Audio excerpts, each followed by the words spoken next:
5জন যুৱক আছিলে গাড়ীখনত টেঙাখাট তামুলীখাটৰ তেখেতৰ ভগ্নীয়েকক বিয়া দিছে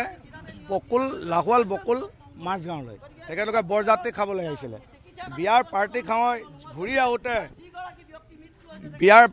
ঘূৰি আহোঁতে প্ৰায় 3 বজাত এই ঘটনাটো হৈছে ইয়াত 5জন যুৱক আছিলে প্ৰায় দলংখনৰ ওপৰৰ পৰা প্ৰায় 40 ফুট তলত গাড়ীখন পৰিলে এই নিছান গাড়ীখনত প্ৰায় 5জন যুৱক আছিলে 5জন যুৱকৰ ভিতৰত 4জন কোনোমতে খিৰিকী দৰ্জা ভাঙি পাৰলৈ আহি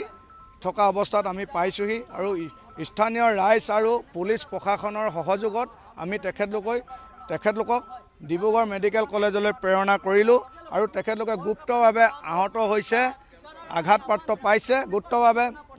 আঘাতপ্ৰাপ্ত পাইছে কিয়নো তেখেতলোকৰ ভৰি হাত আৰু মূৰত ডুব পাইছে আৰু তাৰ পিছত গাড়ীখন যি ডুব খাই আছিলে পানীত সোমাই আছিলে তাৰ পিছত আমি স্থানীয় ৰাইজ পুলিচ প্ৰশাসন NDF বাহিনী সকলোৱে মিলি ৰছী লগাই গাড়ীখন টানিলোঁ ওপৰলৈ প্ৰায় 100-150 মানুহে টনাৰ পিছত দেখিছোঁ এজন যুৱক মৃত অৱস্থাত আছে মৃত যুৱকজন পিছফালে আছিলে পিছফালৰ পৰা আমি চিটৰ পৰা উলিয়াই তেখেত টেঙাখাট তামুলীখাটৰ নিচান গগৈ ওৰফে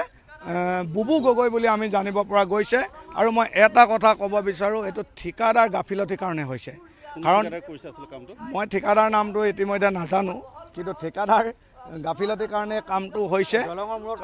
কোনো প্ৰটেকশ্যন নাই আপুনি চাওক দলংখনৰ যিটো ছাইড বামটো আছে তাত কোনো বেৰিগেড নাই চিহ্ন নাই আৰু এইটো এটা সৰু ৰাস্তা দলংখনত কোনোমতে দুখন গাড়ী পায় তেখেততো দিব লাগে কিবা ৰঙা চিনবল হ'লেও মাৰিব লাগে ৰাতি যিটো জিলিকি উঠে গাড়ী মটৰ দেখি পায় কুঁৱলীত পুৱতি নিশা 3 বজাত যিটো ধূলি মাকতি ৰৈ গৈছে সেই ফলত চালকে এক্সিডেণ্ট কৰিছে বুলি মই স্থানীয় ৰাইজ হিচাপে ক'ব বিচাৰোঁ আৰু মই এটা কথা ইয়াৰ পৰাই ধিক্কাৰ দিব বিচাৰোঁ যি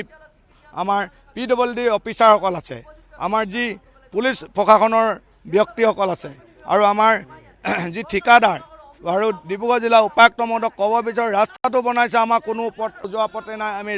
স্থানীয় ৰাইজ হিচাপে সদায় সহযোগ কৰি যাম কিন্তু আজি এবছৰ অধিক হ'ল তেখেতে অকল অলপ ৰঙা মাটি পেলাই চেন গেবেল দুটা ছাইড বামত তেখেতে অকল বনাই থ'লেতো নহ'ব ইয়াত পানী মৰা নাই পানী মাৰিব লাগে 3 টাইম ৰাতিপুৱা গধূলি দুপৰীয়া পানী মৰা নাই পানী নোহোৱাৰ ফলত কিমান ছাত্ৰ ছাত্ৰীৰ কাৰণে অসুবিধা হৈছে লাহোৱাল কলেজলৈ হাজাৰ ছাত্ৰ ছাত্ৰী যায়